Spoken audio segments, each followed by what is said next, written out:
ہر ایک ٹیم کو نہ جانے کتنے کتنے پیسے دنڈ دینے پڑے، اور ہمارے بوڑھے معمر حضرات، ضعیف حضرات بھی دلچسپی کے ساتھ جاتے ہیں، ماں بہنیں بھی دلچسپی کے ساتھ جاتی ہیں، بہن بیٹیوں کو وہاں جانے کی کیا ضرورت ہے؟ اللہ اکبر، نوجوان بھائی نہ جانے کس قدر دلچسپی کے ساتھ ان محفلوں میں جا کر شرکت کرتے ہیں، لیکن یہاں پہ اللہ اور اس کے رسول کا ذکر ہو رہا ہے، محبوب الہی کا ذکر ہو رہا ہے، غوث اعظم کا ذکر ہو رہا ہے، صالحین کا ذکر ہو رہا ہے، شہداء کا ذکر ہو رہا ہے، دین کی باتیں ہو رہی ہے، ہمیں سننے کی توفیق نہیں مل رہی ہے۔ مطلب یہ ہے کہ ہمارا دل کالا ہو چکا ہے، دین کی باتیں ہمیں پسند نہیں آ رہی۔ اگر ہمارا دل کالا نہیں ہوتا تو ہمیں دین کی باتیں پسند آتی اور ہم اس طرح کی محفلوں میں جا کر کے بیٹھتے۔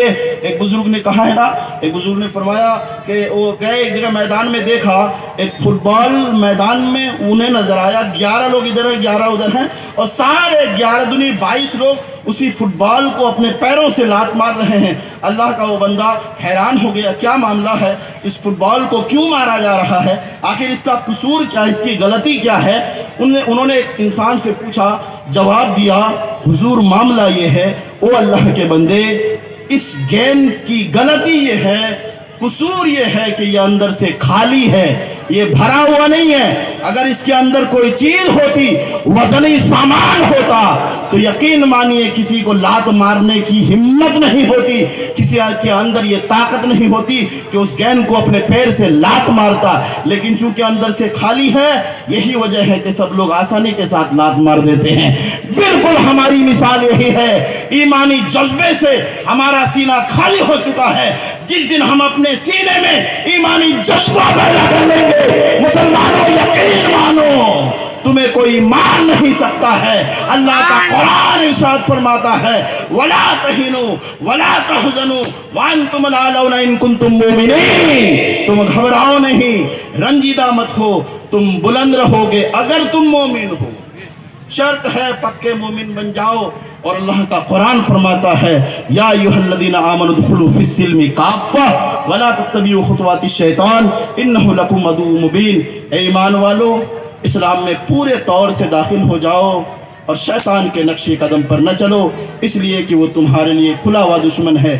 ایسا نہیں کہ تمہیں جو بات اچھی لگ رہی ہے اس پہ عمل کرو، جو بات تم پر گرا گزر رہی ہے، ہارڈ معلوم ہو رہی ہے، اس کو چھوڑ دو، نہیں، بلکہ اسلام میں پورے طور سے داخل ہو جاؤ۔ جب اسلام میں پورے طور سے داخل ہو جاؤ گے تو مسلمانوں یقین مانو دنیا بھی تمہارے لیے بہتر ہے، آخرت بھی تمہارے لیے بہتر ہے۔ سب کوئی مل کے پڑھیں استغفر اللہ رب من کل ذنب واتوب الیہ وما علینا الا البلاغ۔ السلام علیکم ورحمۃ اللہ وبرکاتہ۔